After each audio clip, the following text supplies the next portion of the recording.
Eto para sa motivated 3 times 3 nahamon kita. Kung talagang lalaki sagutin mo na ako.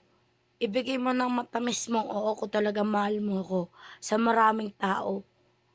Oh, lalaki ka ba talaga o ano? Wala ka naman eh. Hindi mo kaya sumagot sa akin kasi may age ka. Pakiligin natin ang mga tao. Ibigay mo ng matamis mong oo sa isang gaya ko sapagkat napakaswerte mo kung ako ay magiging sayo. Rendon Labador, shout out sa motivated speaker ng Pinas. At ako ay nagmamalaki na mahal kita at ipinaglalaban ko at sinasabi ko sa buong buong madlang people na mahal ko si Rendon Labador at inaamin ko at hinihingi ko ang iyong kamay na maging syota ko. Kaya mo ba? Ano? Inahamon kita, Rendon Labador. Kung talagang matapang ka.